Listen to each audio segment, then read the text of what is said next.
if you can't handle a no coming from me, from somebody who loves you and is looking out for you, how are you going to handle it with a boss, with a teacher, with a professor, with a partner? Like, you got to figure out how to deal with the discomfort of not always getting your own way. It's Dr. Robyne Hanley Dafoe. She's a behavioral psychologist and best-selling author. Dr. Robyne, what's going on? So excited to be here, Brad. Thanks for having me Oh, back. man, it's my pleasure, as always, every time we get to chat. So what is going on? I know we've talked about a society where it seems like it's harder to parent, but we're spending more time with our kids than ever before. When you read something like this and I sent it to you, I was like, what are your first thoughts about what's going on and how do we maybe right the ship? Or is there even a way to, because it's so controversial to talk about disciplining kids now? Yeah. So, first of all, I love the conversation because when we bring awareness to things like this, that's when we can actually dive into it and think about what our opinions are and what our beliefs are. And the reality is that when we think about disciplining our children, essentially as a parent and a grown up and that supporter, it is our job. It is our job to set up those guardrails so that way they have the opportunity to grow into like a person that people want to be around, an active member of community and society. As you said, we're not trying to raise persons that are like rejected for being awful. And what is so fascinating though is people are so afraid. A lot of families I speak to are very afraid that their child will hate them if they're stern or strict. And the other side of it, Brad, is that families who grew up with a lot of discipline are like parenting so far the other way that essentially the kiddos are running the household. Yeah, that's the thing is maybe it's just because I've hit now 42 and I have a different perspective. And, now that I want to have kids, I look at how I would raise them and I go, well, maybe me in my 30s, I would have done that. I was like, oh, totally run away from the exact things that Larry and Lisa Smith had done. And now I go, no, that implemented me into actually, yes, I had parameters. I tested the extremes, but I did that knowing that my parents put those around me. Why is it, though, that we're so scared to put parameters around kids these days? So it's a brilliant question. And I love how even your own thinking has evolved, which is just amazing because this is what it was all boundaries are about is actually teaching people to be critical thinkers. So the boundaries aren't like this gateway of yes and no. Boundaries actually let you know, like, here is a line, and you either are going to be on this side of it or that side of it. And then there's going to be consequences. So when people put boundaries in place or poor boundaries, I would say would be an example of because I said so. That is not teaching a child how to think. That is not teaching a child that there are consequences. If anything, that's just trying to generate obedience or essentially just trying to get someone to acquiesce to a power struggle, which isn't worth it, right? Because when they're little, for sure, we can do that because I said so. But when all of a sudden that teenager, like my teenager is 6'6", that's going to change the dynamic of because I said so when you're looking up to somebody as they age and as they grow, right? So what we want to be doing is teaching them how to think and understand boundaries are ways of helping hone our ability to make good judgment, to be able to make just in time decisions that impact us in a way that's going to help us, not hinder our development. Yeah, there's so much to break down there because the one thing that you said before was, we're worried about our kids hating us when they get older. And when I hear that, I just realized and processed in that moment that I don't ever think I had the option to hate my parents. And not to say that they were, this one way or another, but it just never came to my mind that that would ever be something that I would think about. It was always, oh no, these are your parents. They're going to be there regardless of how strict I thought they were going to be. So where does this fear from parents come that their kids are going to hate them? And what, if they're going to hate them, they're going to leave them? Is that a thing? Yeah. Oh, 100%. So if you think about some of those core fears, it is very much around that idea of rejection and that idea of being kind of that they, especially when we hear things all about in the news about like, estrangement happening and all of a sudden adult children no longer communicating and not being able to see their grandchildren. Like we're hearing all these really sensational stories around estrangement. So I think part of it is really fueling that because 10 years ago, 20 years ago, we were not talking about God, adult no. estrangement, right? Like we were literally maybe talking about the dads on draft day because it seems like everyone that got drafted in the NFL came from a single mother. So, like, we talked about that for a heartbeat. We were not talking about adults abandoning their adult or their grown-ups. Wow. So that's one that's part of it, Brad. And the other part of it comes down to, as it often does in psychology, this comes down to attachment. That if we are securely attached to these people, we don't hold that fear in the same way about rejection. So because you grew up in a securely attached home, that notion of abandonment or rejection, it isn't even on the table, which isn't necessarily everyone's reality. Okay, wow, we got to get to this. This secure attachment idea is blowing my mind because I think a lot of people are understanding why they run towards some people and run away from others. But after the break, I want to get more into why kids now at alarming rates are running away from their parents, like you said. And the stats are absolutely awful. And there's a suggestion that this might be fueled by the industry itself, the mental health industry and therapy.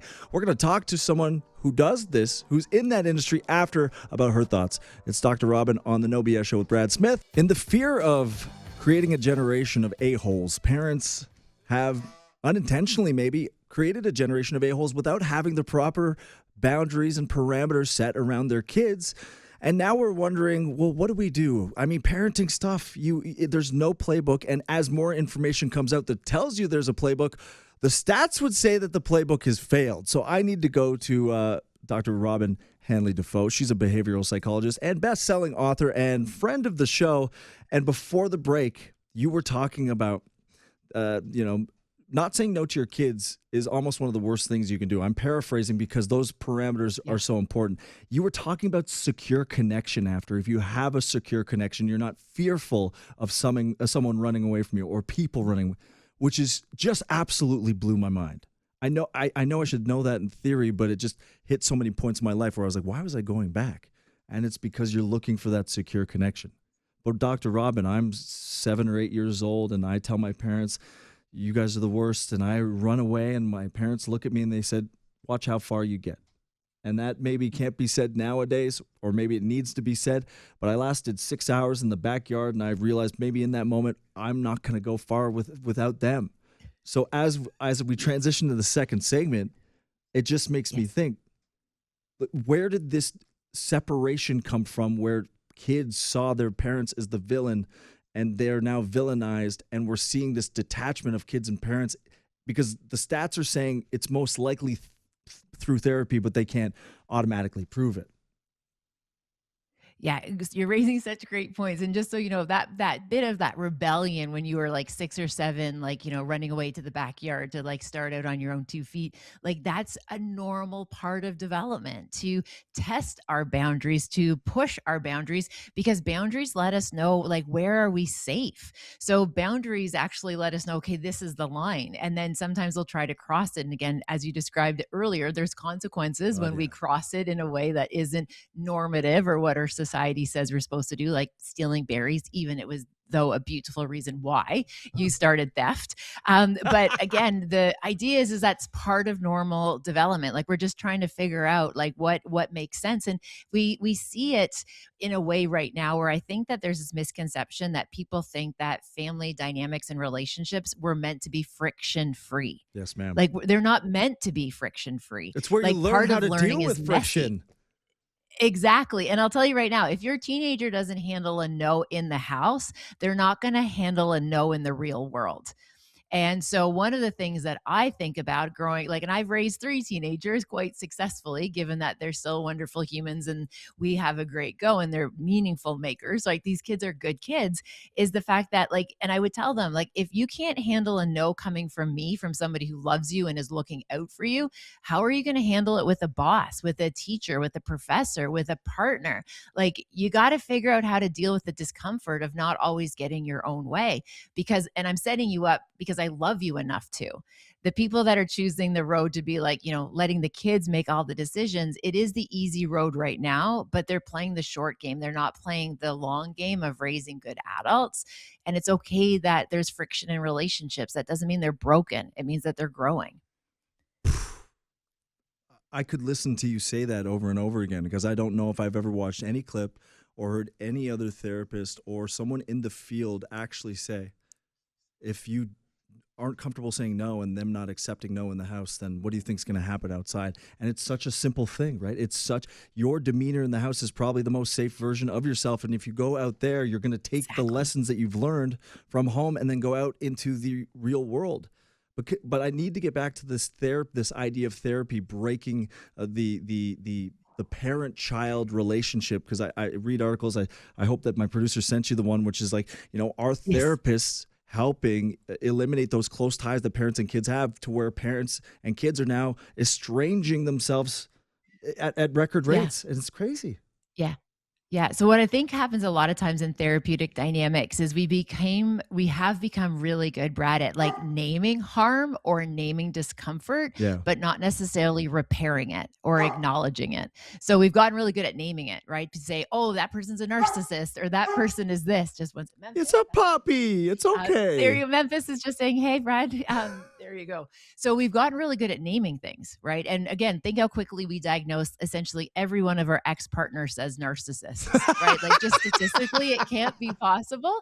But like if there's something that they do that we don't like, then we're like, that person's clearly a narcissist, or this is, clearly dysfunctional.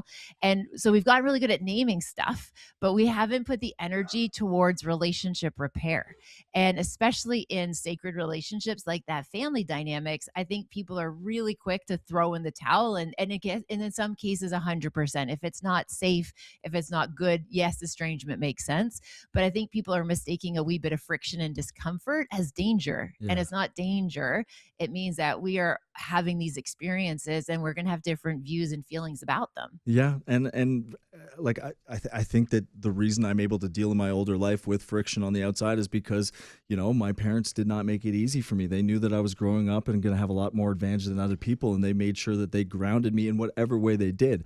But finally, now on the team here at No BS, we've got an adult in the room who actually has kids. So I want to always defer to the people who know better and have more of a real world input. So our producer Ozzy wants to ask you a question, Robin. Hey, Robin. So, I'm like, here for it. thanks. So, I'm a father of three teenagers. So, as we build relationships, as you mentioned, Yeah. at what point are, as parents, we putting on too many pressure on our children, like with school and careers and stuff like that, and even with chores, right, to kind of help them build for the future? At what point is like too much pressure, do you think? Yeah, it's a really great question. And every family dynamic, it's going to be a wee bit different. But I think what's super important is that we're clear around our expectations. So the pressure piece, again, it's a really interesting question. But if we shift it to be like, what are reasonable expectations that we can ask? So, for example, if during the summer months when schedules are a wee bit more flexible, our teenagers kind of rolling out of bed at 1 o'clock and then and doing nothing to contribute to the household. So again, it's not pressuring them that you should contribute and this is what you have to do. It's like, hey, my expectation is that we're all in this together. It takes a team. So yeah, you might roll in at 1 in the afternoon because of your schedule.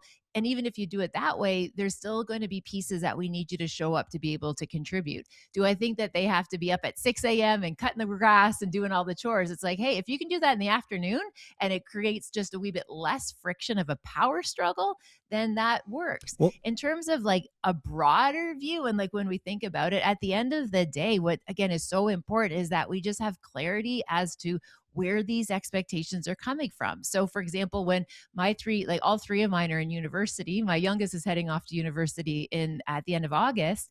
And again, the expectation and the pressure wasn't that you have to go into post secondary. It's, hey, you probably want to be able to support yourself. You probably want to be able to have a certain degree of a lifestyle. What are some of the problems that you like to solve? Right? Not what are you going to do when you grow up? What kind of problems do you like to solve? And where can you be useful? And how can you do it in a way that you'll prosper? So, again, getting them thinking about it makes a really big difference because that's just telling them that you have to be successful and you have to stand on your own 2 feet. It's not going to work. yeah, but you know what? We're talking off air, and Ozzy, you can come on here because I don't want to paraphrase for you, but Yeah. you said something great because we're still in that mode, Robin, where every generation has gotten exceptionally wealthier before us and had a better life. And I think we were talking about the fact that your kids have a better life than you had when you were growing up, and you want to instill some of that. But how far do you go into showing them what the struggle was versus where they are now? Am I saying that right? Yeah, you are, because it's like, I came up with a different grit, different environment, and they're coming up in a different world, right? So it's just like, how do I share those life survival skills And values, and yeah. values? Well, values I could teach them at home, but like just those survival skills, right? That they didn't experience. That versus life I is did. not Yeah. easy. Yeah, such a great question. It's kind of like you've probably heard that adage where, like, our grandparents or our parents said, we walked 10 miles to school in the snow, and now my flex will be that I Ozzy did just goes, "That's university what I without said." ChatGPT, right? Right. It's like mine is that I did it without AI, right? Like our flexes are going to change in terms of how things evolve, right? And the reality, and what's kind of interesting when we look at like family dynamics from a bigger picture, is that we usually lose the lessons by the third generation. So generation Wow. 4 in a family system has lost the majority of the lessons and the struggle and the knowing. So part of what we do, because we want to be curators of our ancestry, is we want to keep those stories going. Because when we look statistically from a sociological perspective, we forget the fourth generation. Like the fourth generation back is essentially gone. They're strangers. So what's super important is that we become the knowledge holders that share it, not in a threatening or you should be so grateful kind of way. It's like you want to know where you came from, God, yeah. because that is probably the deepest sense of belonging and connection that you can have, that will far surpass any of these quick fixes that we're seeing in this type of relationships, of what we're seeing in these relationships in our centuries. What are we supposed to say about what kind of facts you're dropping today? Because it's so funny.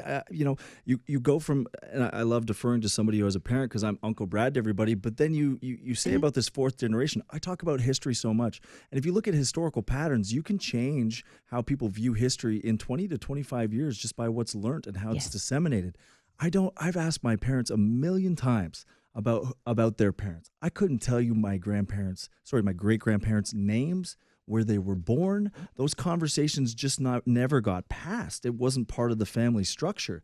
How, like, when you're putting levels of importance on where you come from, the history of your family, where does that lie for you, and how you tell people how that should be integrated in their family story?